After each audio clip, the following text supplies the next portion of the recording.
So you want to learn how to write songs on a guitar? Well, stay tuned and we're going to talk all about that.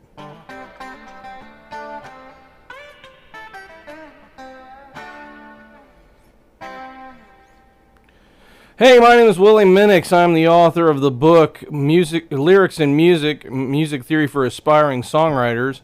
And today I want to give you a couple tips on writing songs when you're using a guitar. I happen to have my guitar here today. In fact, let me switch over and maybe you can see it a little bit better. There it is. I'm using a Fender Stratocaster.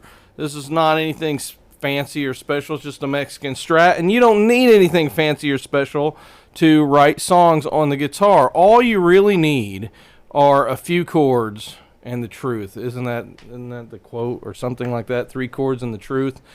Really, writing songs is not that hard. It's just a matter of basically listening to a lot of music. You need to listen to tons and tons and tons of music until you kind of have little snippets of melodies going around in your head. I kind of liken writing songs to playing with Legos.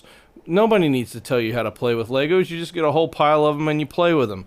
Same thing goes with snippets of melodies and chords. But I will give you 3 quick tips that kind of can help you as you're writing songs, and I'll compare them to a song that I wrote. So recently I've been working on this song called Seaweed, and in the song I started with just a really simple progression. It's kind of like an oldies progression, which is a stock progression.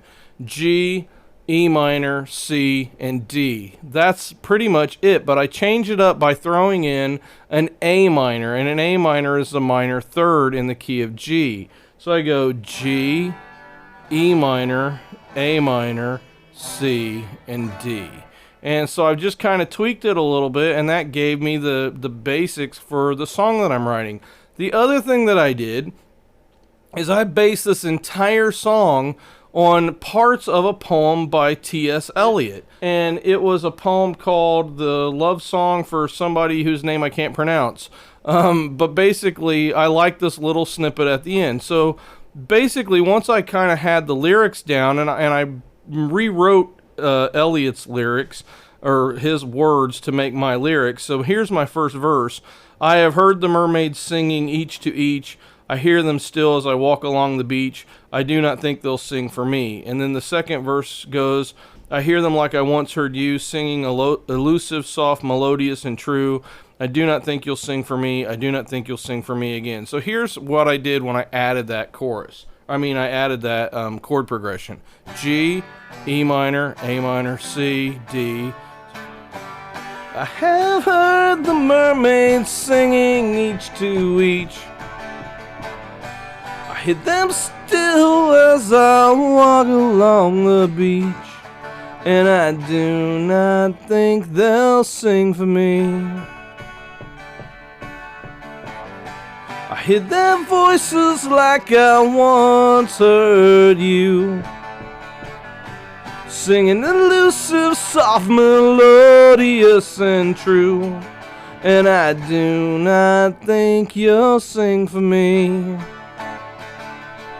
No, I do not think you'll sing for me. Again, la la la la la la la la la la la la la la la la. So that's basically what I've got for this song, Seaweed. Now the second point is, what can you do to change up your chords a little bit? And so in this song, what I've done is I've gone from my G, E minor, A minor, C, D, where I gave everything equal footing.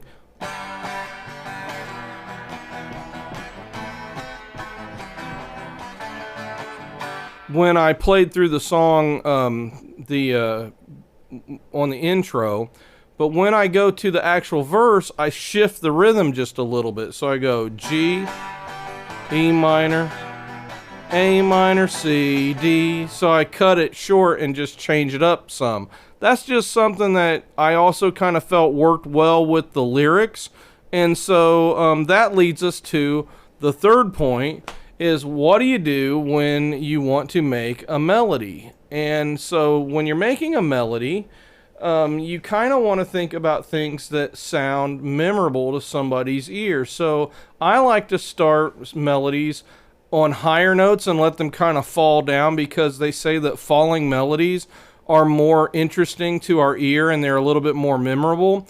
And most hits over the past 100 years have had falling melodies. So in this one, I'm like, I have heard the mermaids singing each to each. So I'm way up here, and then I just come right on down. So those are 3 tips that you can try out in songs. And if you like these tips, you can check back later as I go over other things that you can try out in songs that might help your songs just kind of kick it up to that next level just a little bit. And if you like this song, you can check out my band, the Fantastic Flying Frogs. And sometime this year, this song will be out on the new album. We've had 2 albums out so far. We've got the Searching for Atlantis album, and we have the Journey to Mars album that just came out, the full album in December. So please check out our stuff and stay tuned for this song and other great songs we hope to be released in the near future. You have a great day. God bless you, and we'll see you in another video.